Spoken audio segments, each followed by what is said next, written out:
Okay, I'm gonna take a second and show you guys how the multiply and divide integers stuff works.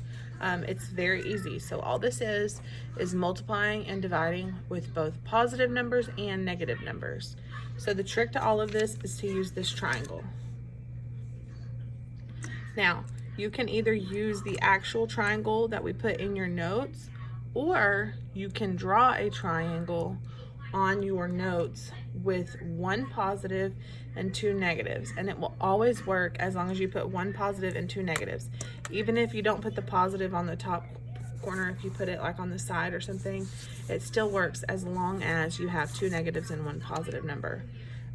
So the way it works if you're using the triangle is you're going to look at your two numbers. So for example, we have negative 64 and negative 8.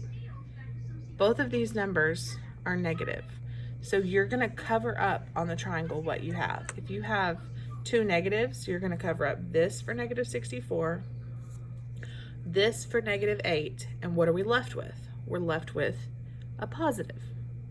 So when we take and we multiply or divide a negative and another negative, we're going to end up with a positive answer.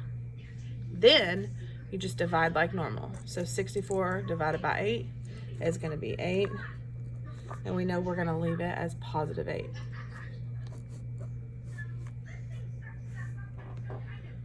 Okay, that's one way to do this, is you can go through and use your triangle for every single one. Another way to do it would be to draw a triangle on your paper.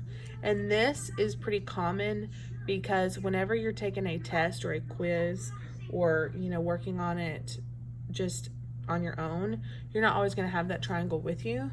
So when you don't, that is when it's a good time to draw you a little triangle out beside your problems. And as long as you put one positive and then two negatives, it should work just fine. And then I'm going to try to zoom in. So now, instead of covering up, I'm just going to cross out what we have. So we have negative 39, so I'm going to mark out one negative. Then we have a negative 13, so I'm going to mark out another negative. What we're left with is a positive. And then 39 divided by 13 is going to be 3. So our answer should be positive 3.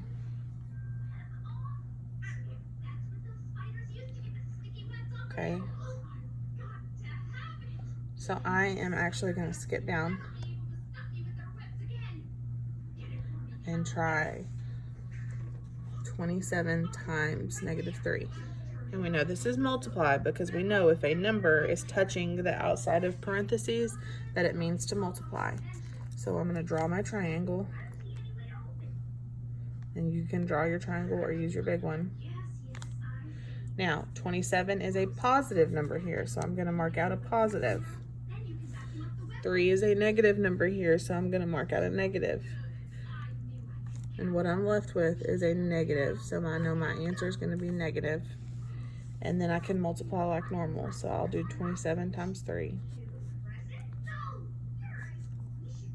And you should be doing this on your paper.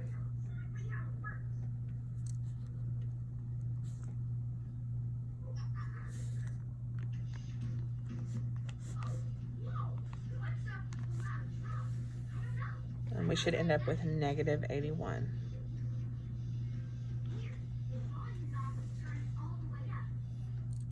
Okay, and another problem. We're going to do negative 38 divided by 2. So I'm going to draw my triangle. If y'all are hearing noise in the background, that would be my baby watching Spider-Man. So we've got a negative 38, a positive 2. So we know our answer should now be negative.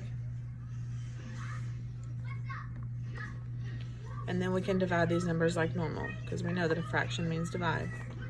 So we've got 38 divided by 2.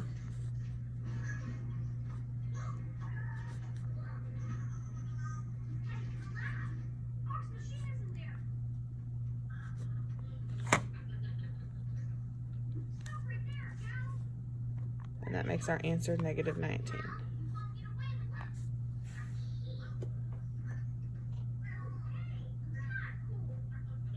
Now, the one thing I didn't put on these notes that everybody always struggles with is two positives. So let's say, for example, the two positives example was 7 times 4. Well, yes, you're right. You cannot mark out two positives in a triangle. But the reason we don't include that in the triangle is because you guys already know how to work positives. A positive times a positive is just a positive number like normal. So if you see a regular multiplication or division problem with positive numbers, don't get confused by that. Okay? Now, I'm going to do the rest of these problems on this page. I want you to try them on your own and then check them. So if you want to pause, I'm going to start from the top and move down and then go across and across. And then I'm going to leave it zoomed out so that you can check your answers. So feel free to pause it or rewind as you need and check your answers.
I am going to go ahead and talk about this right here. So because 55 is a negative number and 0 is a positive number, this would lead you to believe that your answer is going to be -0, which is true to some extent. It is true that whenever you mark off a negative and a positive, you get a negative. But is there such thing as -0? Not really. So we can just change that to plain old 0. But for the sake of going with the notes, you can actually put -0 on this, because 0 really isn't positive or negative. So that is kind of the one exception here.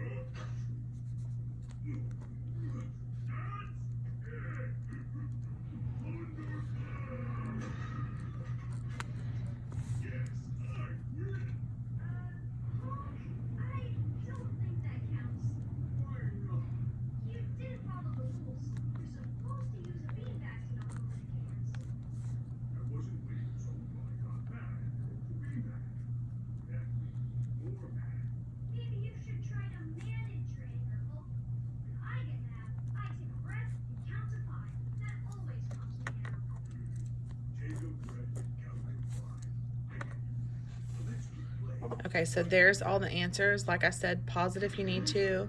Check your answers, fix anything you're getting wrong, and then you can move on to the practice assignment.